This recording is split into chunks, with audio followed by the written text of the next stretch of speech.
आज मैं आपको एक ऐसी कंपनी के बारे में बताने वाला हूं जिसकी करंट मार्केट प्राइस है 1173 की। लेकिन अगर आप लोगों ने 2008 में इस कंपनी के शेयर्स में इन्वेस्टमेंट किया होता तो यहां पर आपके 1 लाख रुपए की इन्वेस्टमेंट की वैल्यू आज 11 करोड़ रुपए होती, क्योंकि इस कंपनी ने अपने इन्वेस्टर्स को लॉन्ग टर्म में 56,000% के रिटर्न दिए हैं। विश्वास नहीं होता ना। और करंटली इस कंपनी ने अपने इन्वेस्टर्स के लिए 2:1 के रेशियो में बोनस इशू भी अनाउंस किया है। तो क्या लगता है आपको इन्वेस्टमेंट करना चाहिए? चलिए जानते हैं आज की इस वीडियो में। आज मैं आपको जिस कंपनी के शेयर्स के बारे में बताने वाला हूं उस कंपनी के शेयर्स का नाम है ज्योति डिजाइन्स एंड एडेसिव्स। अब जैसे कि आप यहाँ पर रिटर्न्स के ग्राफ में देख सकते हैं कि इस कंपनी के शेयर्स एक दिन में 4.30% तक जंप कर चुके हैं। एक हफ्ते में इस कंपनी के शेयर्स ने 1.78% के नेगेटिव रिटर्न्स दिखाए हैं। एक महीने में इस कंपनी के शेयर्स गिर चुके हैं 11.87% से। लेकिन वहीं पर अगर मैं एक साल की बात करूं तो एक साल में इस कंपनी के शेयर्स ने अपने इन्वेस्टर्स को 71.29% के रिटर्न्स दिए हैं। 5 साल में इस कंपनी के शेयर्स में 4655% की ग्रोथ देखने को मिली है। और जैसे कि मैंने आपको वीडियो के स्टार्टिंग में बताया है और आप इस ग्राफ में देख सकते हैं, इस कंपनी के शेयर्स ने अपने इन्वेस्टर्स को लॉन्ग रन में 56,130% के रिटर्न्स दिए हैं।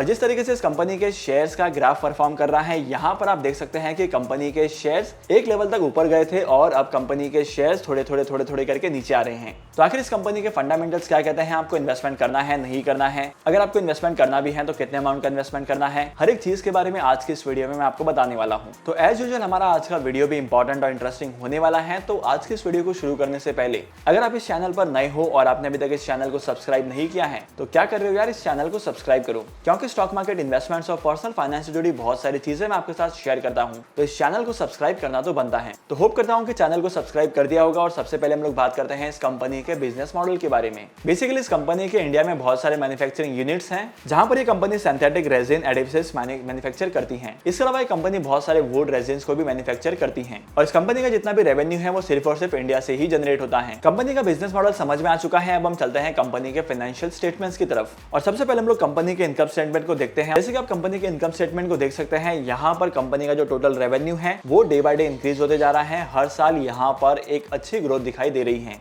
कंपनी का earning before interest tax depreciation का फिगर भी बढ़ते जा रहा है। वहां पर अगर मैं नेट इनकम की बात करूं तो नेट इनकम भी कंपनी का इंक्रीज होते जा रहा है। वहीं पर अगर मैं कंपनी के ईपीएस यानी कि अर्निंग पर शेयर की बात करूं तो कंपनी का अर्निंग पर शेयर भी हर साल ग्रो हो रहा है। अब यहाँ पर इनकम स्टेटमेंट से रिलेटेड 3 ऐसी इंपॉर्टेंट चीजें हैं जो आपको पता होनी चाहिए। सबसे पहले तो ये है कि कंपनी की जो रेवेन्यू की ग्रोथ है वो इंडस्ट्री के मुकाबले काफी ज्यादा है। पिछले 5 सालों में इस कंपनी की जो रेवेन्यू की ग्रोथ है वो 34.4% की देखी गई है। लेकिन वहीं पर इंडस्ट्री के रेवेन्यू की ग्रोथ की बात की जाए तो इंडस्ट्री के रेवेन्यू की ग्रोथ सिर्फ 14.4% की है। सेकंड इंपॉर्टेंट चीज, पिछले 5 सालों में कंपनी के मार्केट शेयर में बहुत ज्यादा राइज हुआ है। 5 साल पहले इस कंपनी का मार्केट शेयर 0.07% का था, लेकिन अब इस कंपनी का जो मार्केट शेयर है वो 0.15% का है। मतलब कंपनी के पास मार्केट शेयर वैसे ज्यादा तो नहीं है, लेकिन जो ग्रोथ हुई है वो बहुत ही अच्छी बात है। तीसरी चीज, कंपनी का जो नेट इनकम का रेशियो है वो भी इंडस्ट्री के मुकाबले ज्यादा निकल कर आया है। पिछले 5 सालों में कंपनी का जो इनकम का रेशियो है वो 118% का निकल कर आया है। वहीं पर अगर मैं इंडस्ट्री का नेट इनकम के रेशियो की बात करूं तो इंडस्ट्री का जो नेट इनकम का रेशियो है वो 24.29% का ही है। तो ओवरऑल इनकम स्टेटमेंट के फिगर काफी ज्यादा पॉजिटिव दिखाई देते हैं। लेकिन अब हम चलते हैं कंपनी के बैलेंस शीट की तरफ। और जैसे कि यहाँ पे बैलेंस शीट में आप देख सकते हैं कि जो कंपनी के करंट असेट्स हैं और कंपनी के नॉन करंट असेट्स हैं,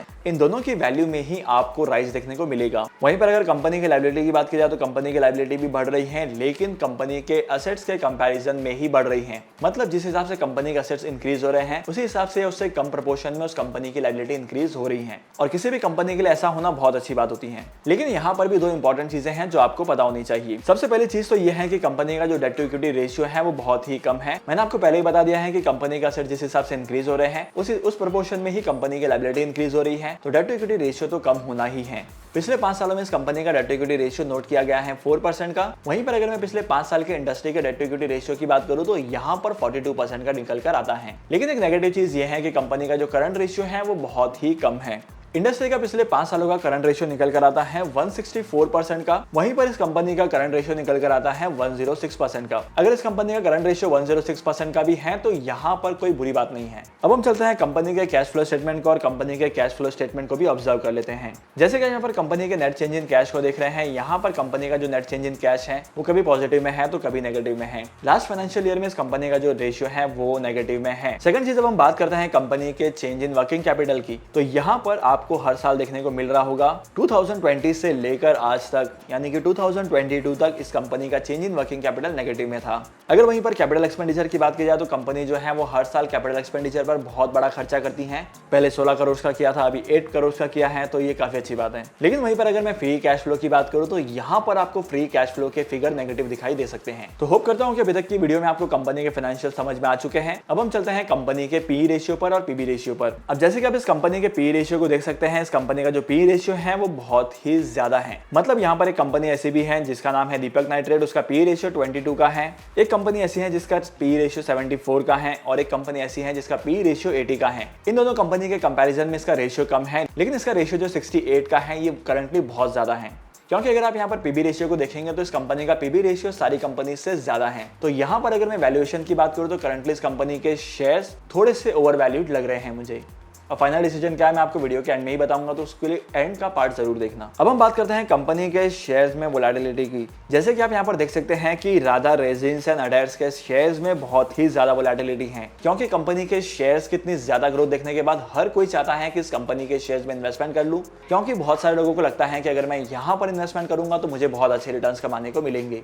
लेकिन ऐसा बहुत बार नहीं होता है। तो चलिए अब हम चेक करते हैं कंपनी के शेयर होल्डिंग पैटर्न को भी। अब जैसे कि इस कंपनी के शेयर होल्डिंग पैटर्न को देख सकते हैं, 50% की होल्डिंग प्रमोटर्स के पास है। म्यूचुअल फंड ने 0% का भी इन्वेस्टमेंट नहीं किया है। डोमेस्टिक इंस्टीट्यूशन का स्टेक भी 0% का है और एफआईएस का स्टेक भी 0% का है। लेकिन वहीं पर मैं रिटेल एंड अदर सेक्टर की बात करूं तो रिटेल इन्वेस्टर्स के पास 20% के शेयर्स हैं और अदर पार्टीज के पास 30% के शेयर्स हैं। अब अदर पार्टीज में इस कंपनी के प्रमोटर होल्डिंग के रिलेटिव्स भी हो सकते हैं या कंपनी के फैमिली मेंबर्स भी हो सकते हैं। तो यहाँ पर कंपनी का जो होल्डिंग पैटर्न है ये मुझे बिल्कुल भी पसंद नहीं आया। तो चलिए अब हम आते हैं वीडियो के कंक्लूजन पर और अब मैं आपको बता देता हूँ कि इस कंपनी के शेयर्स में आपको इन्वेस्टमेंट करना है कि नहीं करना है। अगर आप इस कंपनी के शेयर्स में इन्वेस्टमेंट करने का डिसीजन बना रहे हैं तो मैं आपको पर्सनली रिकमेंड करूंगा, मैं आपको मना करता हूं इस कंपनी के शेयर्स में इन्वेस्टमेंट करने के लिए। और इस कंपनी के शेयर्स में इन्वेस्टमेंट न करने के पीछे का रीजन ये है कि अगर आप इस कंपनी के ग्राफ को देखेंगे तो यहाँ पर कंपनी का जो डाउनफॉल है वो स्टार्ट हो चुका है। मतलब कोई भी ऐसी कंपनी के शेयर जो अपने ऑल टाइम हाई पर पहुंच जाए और उससे ज्यादा हाई पर पहुंच जाए और फिर उससे ज्यादा हाई पर पहुंच जाए, अगर किसी कंपनी में ऐसी सिचुएशन क्रिएट होती है तब यहाँ पर उस कंपनी के शेयर्स में फॉल आता है। अब जैसे कि हम लोग यहाँ पर एक महीने के परफॉर्मेंस में देख सकते हैं और एक हफ्ते के परफॉर्मेंस में भी देख सकते हैं, कंपनी के शेयर्स की प्राइस लगातार गिरते ही जा रही है। और कंपनी के शेयर होल्डिंग पैटर्न को देखकर तो ये कंफर्म हो जाता है कि यहाँ पर आने वाले टाइम पीरियड में कोई ऑपरेटर्स का गेम हो सकता है और अगर आप यहाँ पर इन्वेस्टमेंट करते हैं तो आपके साथ फ्रॉड हो सकता है। मतलब आपका पैसा यहाँ पर इन्वेस्टमेंट करने पर डूब भी सकता है। तो आई वुड पर्सनली से कि यहाँ पर आपको इन्वेस्टमेंट नहीं करना है। अगर आपको लगता भी है कि ये कंपनी के शेयर्स आपको अच्छे रिटर्न दे पाएंगे, आपको यहाँ पर इन्वेस्टमेंट करना चाहिए, लेकिन आपको यहाँ पर इन्वेस्टमेंट नहीं करना है। क्योंकि इससे पहले मैंने एक वीडियो बनाया था टापरिया टूल्स के बारे में, वहां पर भी ऐसी ही चीजें देखने को मिली थी। कंपनी के शेयर होल्डिंग पैटर्न में हम लोगों को सेम ट्रेंड दिखाई दिया था और कंपनी के शेयर्स भी सेम ट्रेंड में चलते जा रहे थे। तो आपको ऐसी किसी कंपनी के शेयर्स में इन्वेस्टमेंट नहीं करना है। अगर आपको इन्वेस्टमेंट करना ही है तो मार्केट में बहुत सारे मल्टीबैगर शेयर्स है जहां पर आप इन्वेस्टमेंट कर सकते हैं, अपने इन्वेस्टमेंट के पोर्टफोलियो को डाइवर्सिफाई कर सकते हैं। तो डेफिनेटली आपको उन सारे इन्वेस्टमेंट ऑप्शन को चेकआउट करना है। और अगर आपको जानना है कि स्टॉक मार्केट में इन्वेस्टमेंट कैसे करते हैं, कौन कौन से वो की फैक्टर होते हैं जिनके बेसिस पर आप पता लगा सकते हैं कि आपको कौन से कंपनी के शेयर्स में इन्वेस्टमेंट करना है, तो इन सारी चीजों पर मैंने डेडिकेटेड वीडियोस बनाई हैं जिसकी लिंक आपको डिस्क्रिप्शन में मिल जाएगी। तो वहां पर जाकर आप उन वीडियोस को चेकआउट कर सकते हैं। और आज के इस इंपॉर्टेंट वीडियो को यहीं पर खत्म करते हैं। कंटेंट वैल्यूएबल लगा हो तो इस वीडियो को लाइक करना और ऐसे इन्फॉर्मेशनल कंटेंट के लिए मेरे यूट्यूब, फेसबुक और इंस्टाग्राम के चैनल को फॉलो करना मत भूलना। और अगर आप लोग फेसबुक पर इस वीडियो को देख रहे हैं तो मेरे चैनल को जाकर फॉलो करो। तो फिर मिलते हैं अगली वीडियो में नए टॉपिक के साथ, एक इंटरेस्टिंग टॉपिक के साथ। तब तक के लिए signing off, happy investing and good bye.